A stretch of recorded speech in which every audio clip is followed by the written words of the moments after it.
안녕하십니까, 이진우입니다. 정부가 1가구 1주택자의 부동산세, 종합부동산세 부담을 좀 덜어주는 내용의 세제 개편안을 얼마 전에 발표했었죠. 그런데 국회에서 통과가 잘 안 되고 있습니다. 제주도에는 렌터카 총량제라는 게 있는데요. 다음 달 20일까지인 렌터카 총량제의 기한을 제주도가 2년 더 연장하기로 하면서 또 찬반 양론이 부딪히고 있고요. 아르헨티나에서는 물가가 올라도 너무 올라서 아르헨티나 국민들이 시위를 벌이고 있답니다. 조금 전에 말씀드린 내용들 오늘 뉴스 정리해 보겠습니다. 8월 22일 월요일 손에 잡히는 경제 바로 시작합니다.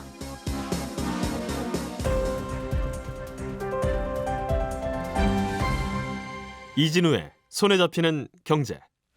예, 경제 뉴스를 깔끔하게 정리해드리는 시간입니다. 박세훈 작가, 한국경제신문의 나수지 기자, 그리고 오랜만에 나오신 김현우 소장님과 함께합니다. 어서 오세요. 네, 안녕하세요. 예, 충전된 에너지로만 보면 김현우 소장님이 오늘 프로그램 다 하셔도 될 만한 네, 아주 얼굴이 화사하게 오해십니다. 예, 바뀌어서 휴가 마치고 돌아오셨어요. 네. 예.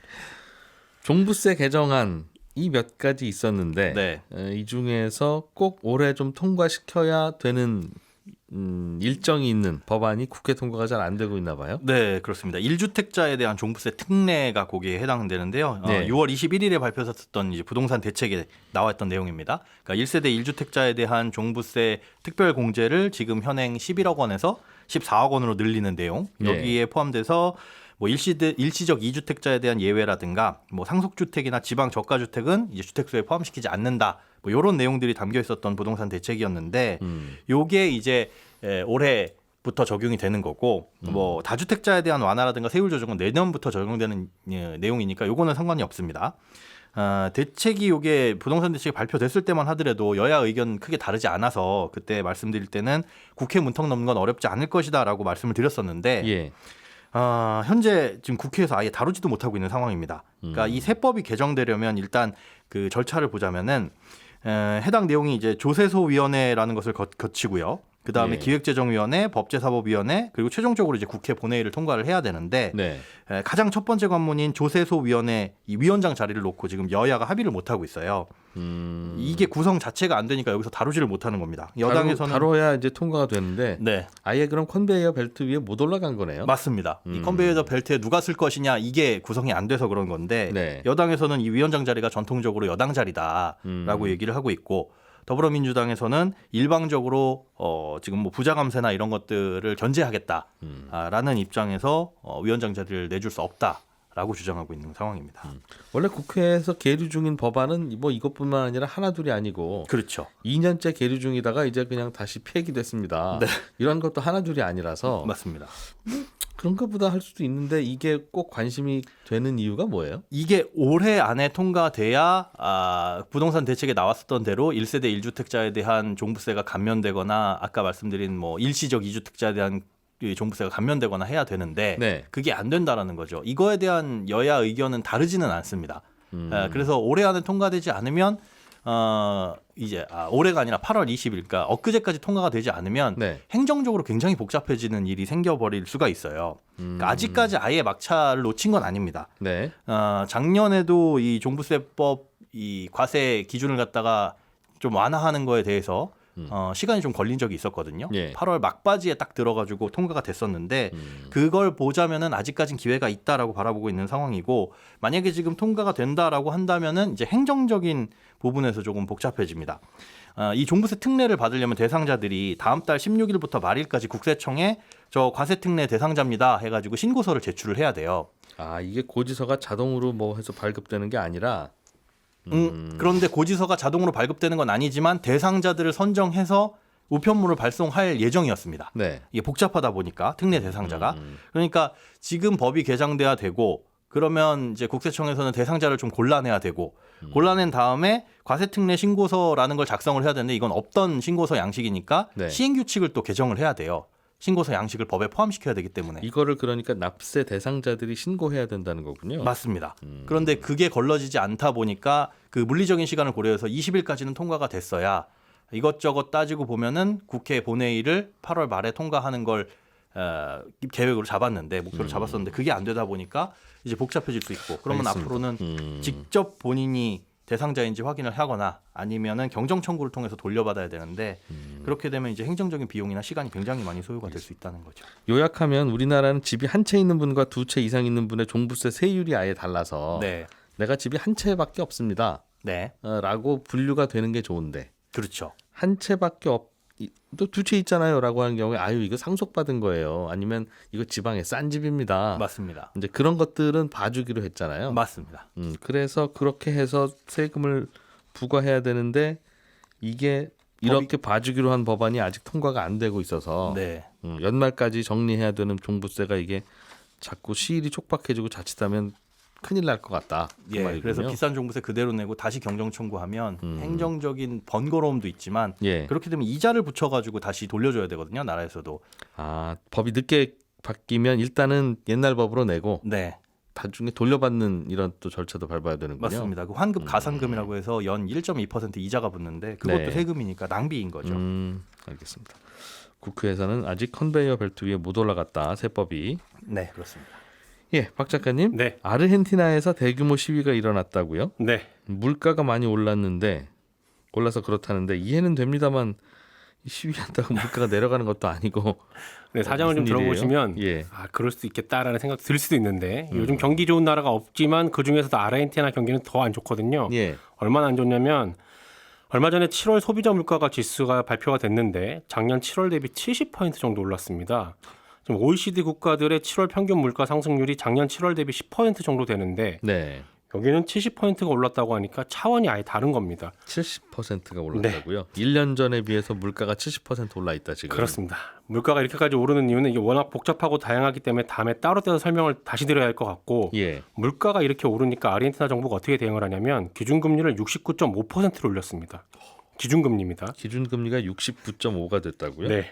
기준금리를 이렇게까지 올리는 건 당연히 물가 때문인 것도 있겠지만 외화가 밖으로 나가는 걸 막아야 되니까요. 근데 아르헨티나가 IMF하고 했던 약속 때문에 이렇게 올리는 것도 있습니다. 뭐냐면 아르헨티나가 2018년에 IMF에게 도움을 받으면서 IMF가 하라는 대로 하기로 했던 약속들이 있거든요. 예. 근데 그 중에 하나가 기준금리를 물가 상승률보다 높게 적어도 비슷하게는 유지하라라는 거였습니다. 그러니까 물가가 5% 오르면 기준금리는 6이나 7이 되도록 하라는 네, 거였을 그 정도까지 텐데 올려서 잡으라는 겁니다. 물가가 70이 되니까 자 그럼 기준금리는 71이어야 됩니다. 네, 그러면서 지금 부지런히 부랴부랴 올리고 있는 건데 문제는 이렇게 해도 앞으로 물가가 안 잡힐 것 같다는 거예요. 그래서 지금 나오는 전망으로는 올 연말에 아르헨티나의 물가 상승률이 90% 또는 세 자릿수, 그러니까 100%가 넘을 수도 있다. 이런 전망도 나오고 있습니다.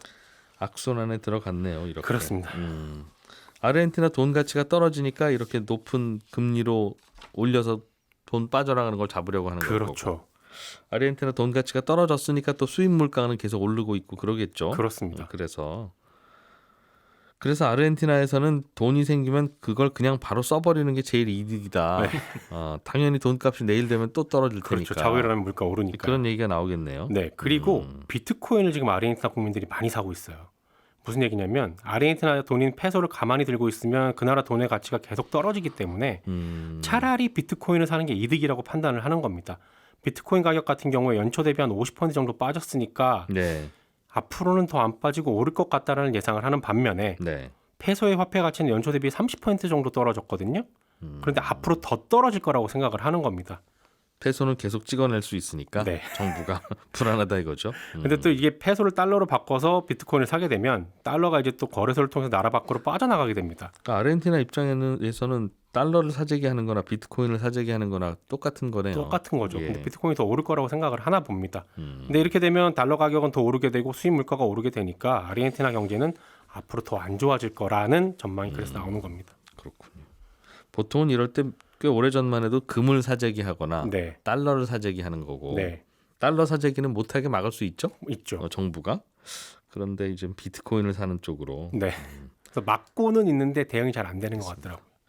이런 류의 나라들이 좀 있죠. 이렇게 어려울 때마다 야 이게 물가가 이게 말이 돼? 네. 야 이 금리가 뭐 이렇게 높아? 이런 네. 나라들이 터키도 좀 요즘 물가가 많이 오르고 있을 텐데 그렇습니다. 터키는 오히려 기준금리를 내렸다고 하더군요. 여긴 또 경제학 교과서로 설명이 안 되는 상황인데 예. 터키가 최근에 튀르키예로 국명을 변경했는데 오늘은 편의상 터키라고 할게요. 예, 최근에 터키도 7월 물가지수가 나왔는데 조금 전에 아르헨티나는 70% 정도 올랐다고 했잖아요. 예, 터키는 작년 7월보다 80% 가까이 올랐습니다. 음, 그러면 보통은 아르헨티나처럼 기준금리를 올려서 대응을 하거든요. 예. 중앙은행이 기준금리를 올리면 돈을 빌리는 수요가 아무래도 줄고 그러면 가계 소비도 줄고 기업 투자가 감소하고 그래서 물가 하락으로 이어진다. 요거는 경제학 교과서에 나와 있는 거거든요. 네. 그런데 터키는 반대로 기준금리를 1%포인트 내려버렸습니다. 그래서 지금 터키의 기준금리는 13%가 됐는데 네. 작년 9월부터 계속 내리고 있거든요. 작년 9월에는 한 19% 정도 됐어요. 예. 근데 기준금리 이렇게 내려버리니까 터키 돈 리라와의 가치가 당장 또 떨어집니다. 외국인들은 이제 리라화 안 가지려고 하겠죠. 그렇습니다. 아르헨티나 페소야 갖고 있으면 이자를 60부만큼 준다고요. 네. 그래도 이자는 주는데 터키는 이자도 이렇게 안 주니까 빠져나간다는 건데. 그렇습니다. 작년 초만 해도 1달러당 7.5리라 정도였는데 지난 금요일에 1달러당 18리라 찍었거든요. 네. 가치가 2배 가까이 떨어진 겁니다. 그러면 수입 물가가 오르는 효과가 생기죠? 그럼 당연히 물가는 또 오르게 되는 겁니다. 이게 터키 정부가 그래서 왜 이런 일을 자꾸 벌이냐, 교과서에 안 나오는 네. 내용을 이라고 하는데도 가끔 설명을 들어보면 이게 말이 되는 것 같기도 하고 뭐 그런 느낌도 좀 들더군요. 네. 이게 지금 터키 대통령의 확고한 주장 때문에 이렇게 가고 있는 건데 네. 둘 중에 하나일 겁니다. 경제학 교과서를 잘못 썼거나 터키 대통령이 잘못하고 있거나. 터키 대통령의 확고한 주장은 뭐냐면 금리가 낮으면 예. 사람들이 싼 이자로 대출을 할 수가 있다. 그러면 소비가 활성화되지 않겠느냐. 그리고 기업들도 싸게 돈을 빌리니까 돈 빌려서 투자를 더 하게 될 거고 예. 그러면 고용이 늘고 고용이 늘면 소비가 는다. 그래서 경제 성장이 된다. 근데 이게 그럴 듯한 거예요, 그러니까. 그렇죠. 그럼 지금 물가가 오르는 게 네. 뭐가 공장에서 생산이 안 되니까 물가가 오르는 거 아니냐? 그렇죠. 그러면 공장이 설비를 더 가동하고 투자를 해서 생산을 늘려야 되는데 네. 그러려면 이자가 낮아야 좋지. 그렇죠. 그러니까 이자를 낮춰줘야지. 그런데 그런 현실은 설명이에요. 예. 정반대로 갑니다. 물가도 오르고 특히 에너지 수입 가격이 가뜩이나 비싼데 이제 환율 때문에 더 비싸지는 바람에 네. 기업들이 공장을 못 돌리게 되는 겁니다. 그러다 보니까 물건 생산이 안 되죠. 그러면 악순환에 빠지는 겁니다. 그 터키 리라화 가치가 떨어지고 있기 때문에 그렇다는 건데 네. 아마도 이 주장에 따르면 터키 리라화는 이래도 떨어지고 저래도 떨어진다. 그러니까 기준금리를 올린다고 외국인이 안 빠져나가겠냐. 이자 몇 푼 더 받으려고. 네. 원본이 손실되는 상황인데. 아르헨티나 봐라. 그러니까 우리는 어차피 그거는 이래도 망하고 저래도 망하는 거니 그거는 그냥 포기하고 네. 이자라도 낮춰주자라는 네. 설명인 것 같. 그게 아니라면 지금 이게 맞습니다. 지금 그런 설명도 몇 년째- 하고 터키 정부 이런 설명도 합니다. 우리는 외환 보유액이 충분하다. 환율 방어는 우리가 쌓아둔 외환 보유액으로 충분히 방어가 가능하다. 네. 라는데 실제로 얼마나 가능한지는 알 수는 없죠. 그리고 그게 가능하다면 다른 나라들이 물가 잡으려고 굳이 금리를 올리진 않을 거 아니겠습니까? 그리고 터키 국민들도 자국동 가치가 계속 하락할 것 같으니까 예. 아르헨티나 국민들처럼 비트코인을 계속 사고 있거든요. 그렇겠죠. 네, 그래서 그러다 보니까 터키 국회에는 이참에 그냥 비트코인을 법정화폐로 쓰자라는 이런 법안도 올라가 있는 상황입니다. 요즘 터키 돈 가치가 어떻게 떨어지고 있는지 저도 그래서 궁금해서 좀 봤는데 물론 이제 최저 수준이기는 해요. 그렇죠. 그러나 그냥 완만하게 떨어지고 있더군요. 그래도 그래서 새로운 경제 실험을 하는 건가 아니면 이게 뭔가 싶은 생각은 드는데 터키와 아르헨티나 소식 네, 가끔 이런 얘기 듣는 게 또 우리 입장에서는 아유 그래 이런 나라도 있는데 우리는 또 괜찮아 하는 느낌도 좀 들기는 합니다. 예. 자 나수지 기자님, 네. 제주도에 네, 렌터카 총량제라고 하는 제도가 있나 봐요. 네 그렇습니다. 이거를 2년 더 연장해서 적용할지 말지를 가지고 토론을 하는 것 같은데 이게 무슨 내용이에요? 네, 지금 제주도에서 돌아다닐 수 있는 렌터카 대수가요 규정상으로는 25,000대입니다. 그러니까 이건 제주도 의회가 2018년에 이 제주특별법상 렌터카 수급을 제주도 지사가 조절할 수 있다. 네. 이런 규정을 새로 만들면서 생긴 제도인데요. 근데 이때 취지는 제주도에 렌터카가 너무 많이 돌아다녀서 이 제주도 교통체증도 심해지고 환경 파괴도 우려된다. 그러니까 제주도 안에서 차가 몇 대 정도 돌아다니는 게 적절한지 요거를 결정을 해서 여기에 맞춰서 렌터카가 돌아다니도록 하자라는 거였는데요. 근데 요 몇 대라는 거는 렌터카 수급 조절 위원회에서 결정을 합니다. 도에서 네. 예. 그래서 요 위원회는 2년에 한 번 모여서 이 제주도 안에서 렌터카 몇 대 돌아다니는 게 적정한지 정하는데 네. 처음에 2018년에 9월에 25,000대가 적절하다라고 정을 했습니다. 렌터카가 넘쳤나 봐요. 네, 그때 당시에는 31,000대 정도 등록이 돼 있었다고 하거든요. 예. 그럼 한 6,000대 정도는 줄여야 된다라고 봤던 거고 그 2년 뒤에 다시 결정할 때, 그러니까 2020년 9월에도 2만 5천 대 정도가 적절한 것 같다라고 했는데 이제 다음 달이면 다시 또 2년이 돌아오잖아요. 예. 그래서 올해도 이 숫자를 유지할지 아니면 렌터카 수 제한을 조금 늘리거나 아니면 아예 이 수 자체를 없앨지. 제한은 요게- 없을지. 네, 이게 관건입니다. 제주도에 렌터카가 너무 많으면 렌터카 업체들 자꾸 덤핑해야 되고 들어오는 관광객은 1,000명밖에 안 되는데 렌터카 10,000대가 경쟁을 하면 뭐 난리 나는 거죠. 그렇죠. 놀리느니 그냥 나도 싸게 받겠다 할 테니까 아마 이게 가장 큰 이유였을 텐데 법안이 이게 만들어지고 나서 네. 올해가 이제 그러면 또 한 번 바꾸어야 되는 때인가 봐요. 네, 그렇습니다. 근데 올해 유독 더 관심을 받는 이유가 네. 이 2년 전에 그러니까 그 숫자를 마지막으로 정한 다음에 법원 판결이 하나 나왔습니다. 그러니까 제주도에서 이렇게 렌터카 수를 제한을 해라라고 하니까 예. 특히 그 대규모 렌터카 업체들 수를 늘려서 좀 더 경쟁을 원활하게 하고 싶은 그 대규모 렌터카 업체들이 제주도에 행정소송을 냅니다. 이게 제주도가 이렇게 렌터카 수를 줄이는 게 전국 지자체 가운데 유일하다. 이건 좀 부당한 것 같다라고 행정소송을 냈는데 마지막 그 숫자를 정한 다음에 법원이 이 렌터카 업체들의 손을 들어줍니다. 예. 이때 근거는 교통체증을 해소하거나 예방하려는 제주도의 목적은 정당하긴 한데 네. 이 아무리 요 공익을 위해서라도 사익이 최대한 덜 침해되도록 그러니까 기업들의 이익이 개인들의 활동이 좀 덜 침해되도록 제도를 만들어야 되는데 예. 렌터카 총량을 제한하는 거는 너무 과도한 규제를 한 것 같다라는 거예요. 예. 그러니까 예를 들어서 교통체증을 없앤다고 하면 뭐 렌터카를 부재로 운영한다든지 네. 아니면 특정 시간대나 지역을 정해서 이때는 운행을 하지 말라라고 하는 식으로 해서 교통체증을 줄일 수도 있는데 네. 그러면 사익이 좀 덜 침해되면서도 공익을 달성할 수 있었는데 지금 제주시의 규제는 너무 강력한 것 같다라고 법원은 본 거죠. 25,000대만 있어야 되면 기존에 25,000대 갖고 있었던 기존 렌트카 업체만 좋은 거네요. 네, 그러니까 그렇습니다. 새롭게 우리도 제주도 가서 가격 경쟁도 하고 서비스 경쟁도 하면서 렌트카 사업을 하고 싶다는 업체는 한 대도 못 늘리니까 그렇죠. 공평하게 하려면 자 올해 제주도에서 렌트카 하고 싶은 회사 손드세요 해서 저여저여저에서 한 6만 대 손들면 그때 25,000대를 추첨으로 뽑아서 자 올해는 그럼 이분들이 영업합니다. 이렇게 해놓는다면 뭐 공평할 수도 있는데 네. 기존 업체들만 도와주는 거니까 이게 무슨 얘기야? 이제 이런 얘기를 할 수 있겠죠. 네, 그렇습니다.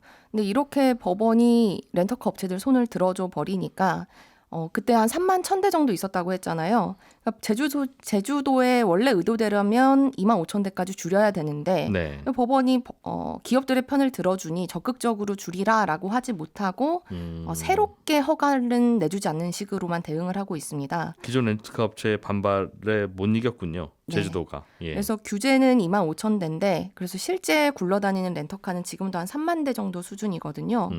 그리고 지금 더 관심을 받는 게 이 지금 코로나로 해외여행이 어려워지니까 제주도로 여행을 하려는 수요가 굉장히 많이 몰렸잖아요. 네. 그러면서 렌터카 가격이 코로나 이전보다 한 2배 정도 뛰었습니다. 그러니까 이번 여름 휴가 때는 차 한 대당 하루에 급하게 빌리면 30만 원까지도 주고 빌려야 된다. 막 이런 얘기들도 있었거든요. 네. 근데 이렇게 렌터카 가격이 비싸진 게 총량제 때문에 수요를 공급이 따라가지 못해서 이런 논리에 힘이 실리면서 예. 이 렌터카 규제 연장에도 또 관심이 쏠리는 상황이고 음. 또 이 렌터카 규제가 있으니까 요새는 좀 재밌는 상황이 뭐냐면 길게 여행을 가면 차라리 그 차를 배에다가 쓰는 게 한 20만 원 후반대 정도거든요. 아, 내 차를 그냥 제주도로 갖고 가는 게 육지에서 네, 그게 훨씬 싸다는 겁니다. 그래서 원래는 배에다가 이렇게 차 실어서 가는 비중이 거의 미미했는데 예. 최근에는 전체 입도객이 한 5%까지 올라왔다고 해요. 그러면 차로 입도하는 사람까지는 막을 수 없으니까 어차피 제주도에 차들은 늘어날 거 아니냐. 그렇습니다. 그래서 이게 정말 교통체증 줄이는데 큰 도움이 되나? 뭐 이런 주장들이 나오는 거죠. 렌트카 규제를 반대하는 쪽의 목소리는 그렇다 치고 그러면 네. 계속 규제를 유지해야 됩니다. 종전에 영업하던 25,000대만 계속 영업하게 해주세요. 네. 하는 쪽도 그게 이익이 되긴 하겠으나 또 논리는 또 다른 논리 갖고 와야 되지 않겠어요? 네, 그 대외적인 논리라고 할까요? 예. 그러니까 교통체증을 줄이고 환경 보호를 위해서는 차량 대수를 반드시 규제해야 된다라는 거고 이 근본적인 방법은 제주도에서 렌터카를 이용하지 않아도 쉽게 여행할 수 있게 이 대중교통 체계를 잘 갖춰야 이산화탄소 발생량이 줄어든다. 예. 근데 대중교통 체계를 갖추는 건 하루 이틀 안에 안 되니까 일단 차량 대수는 한시적으로 막아두고 대중교통 체계를 잘 갖추면 자연스럽게 렌터카 수요가 좀 줄지 않겠습니까? 요게 논리입니다. 우리 보고 줄이라고 하지 말고 대중교통을 좀 잘 잘 마련해라. 이런 그리고요. 건데 예. 일단은 이달 중에 렌터카 수급조절위원회 구성되고 여기서 적정 대수를 정할 텐데 가장 지금 가능성이 높은 거는 규제는 계속하되 지금은 25,000대인데 이걸 28,000대로 늘리자라는 이야기가 가장 힘이 실리고 있거든요. 예. 근데 그럼에도 불구하고 이게 찬성하는 쪽이든 반대하는 쪽이든 이게 이미 3만 대가 돌아다니고 있는데 그리고 법원도 기업들의 손을 들어준 마당에 제주도가 렌터카 수를 또 이대로 줄이는 방법도 마땅치 않아서 좀 이 규제가 허울 뿐인 것 같다. 이런 비판은 피하기 어려운 상황입니다. 그렇군요.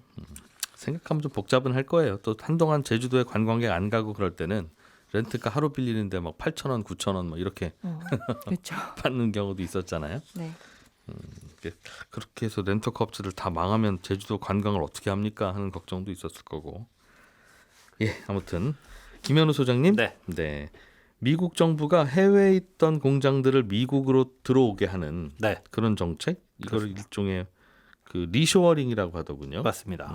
인건비 싼 곳으로 다 나갑시다 하던 데서 유행이 바뀌어서 네. 다시 이제 돌아오는 정책을 많이 쓰는데 당연히 그렇게 되면 돌아온 공장에서 사람도 뽑아야 되고 예. 일자리가 많이 늘어나겠죠? 그렇습니다. 그런데 그게 이 코로나를 기점으로 해서 폭발적으로 늘어나고 있다라는 건데요. 조금 전에 말씀해주신 리쇼어링이라는 예. 거고 이 반대가 이제 오프쇼어링입니다. 그러니까 과거에는 오프쇼어링이 일반적이었죠. 지금까지는 뭐 해외 생산 시설 두는 게 해외가 싸니까 예. 인건비도 싸고 뭐 전기요금도 싸고 하다 보니까 해외에 공장 두고 또 거기서 가까운 나라에 수출을 바로바로 할 수 있으니까 이런 이유들 때문에 밖에다가 거점을 뒀는데 이렇게 리쇼어링을 하는 이유는 일단 해외에서도 임금이 올라가기도 하고요. 또 품질 향상. 그러니까 우리나라 공장이 해외에서 만드는 것보다 사실 우리나라 내에 들여서 메이드 인 코리아를 찍으면은 뭔가 조금 더 좋아 보이는 인지도도 올라가는 그런 효과들도 있고 또 뭐 빠르게 생산할 수 있는 이런 회전율도 높아진다는 장점들도 있어서 그런데 이게 조금씩 늘어나기는 했었지만 코로나를 기점으로 공급망 문제를 한 번씩 다들 겪으면서 네. 이제 미국 내 많은 기업들이 본격적으로 리쇼어링을 시작했다라는 내용입니다. 그러니까 정부가 꼭 하라고 해서 하는 게 아니라 네. 아유 저 중국에 있는 공장 내지는 아시아에 있는 공장 연락도 안 되고 코로나 맞습니다. 때는 아유 너무 고생했어요. 이번에 터져 보니까 아무것도 안 되더라. 좀 비싸도 그렇지 그냥 우리 동네에서 하는 게 좋을 것 같아. 그렇습니다. 라고 생각하는 기업인들이 꽤 있나 봐요. 네. 그런데 이제 코로나 이후뿐만 아니라 러시아 우크라이나 전쟁도 겪으면서 이제 원자재 문제도 있었고요. 그다음에 최근에는 중국하고 대만 또 이 충돌 가능성이 높아지고 있잖아요. 이러다 예. 보니까 반도체 관련돼서도 좀 불안하다 보니 자국 기업은 물론이고 관련된 해외 기업들도 우리나라 들어와서 공장 차려라. 이런 분위기도 넓어지고 있는 겁니다. 예. 인센티브도 많이 제공을 하고 있고요. 여기에 이제 탄소 중립, 그러니까 탄소 배출에 대한 세금이 도입되면 이 물류 이동 거리가 많아지고 네. 국경을 많이 넘나들면 더 많은 세금이 부과될 수 있기 때문에 그런 것들을 좀 피하기 위해서 이렇게 자국 내로 들여오는 수요도 있다. 환경 보호도 할 겸. 네. 이렇게 되면 뭐 미국 내 일자리가 늘어난다라는 분석도 있지만 한편으로서는 인건비가 줄지는 않잖아요. 3배에서 한 5배까지 늘어날 걸로 분석이 되는데 그러면 이제 자동화를 더 많이 할 것이다. 로봇 시설을 더 많이 들일 것이다. 그래서 생산직 노동자들의 일자리는 그렇게 많이 늘어나지 않을 것이다라는 시각도 있고요. 한편 이런 식으로 미국의 양질의 일자리가 늘어나게 되면 우리나라는 그만큼 일자리를 또 뺏길 수도 있다. 굉장히 앞으로 세계 경제에 변화를 많이 주게 되는. 네. 배도 이제 컨테이너로 안 다니고 벌크선으로 다니겠죠. 미국 공장으로 그냥 원자재만 실어 나르면 되니까. 네, 그럴 수 있죠. 다양한 변화가 있을 것 같아요. 네, 저는 11시 5분에 이어지는 손에 잡히는 경제 플러스에서 또 한번 인사드리러 오겠습니다. 아침 방송 여기서 마무리하죠. 고맙습니다.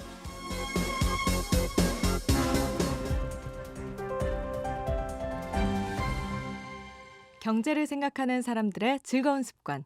이진우의 손에 잡히는 경제.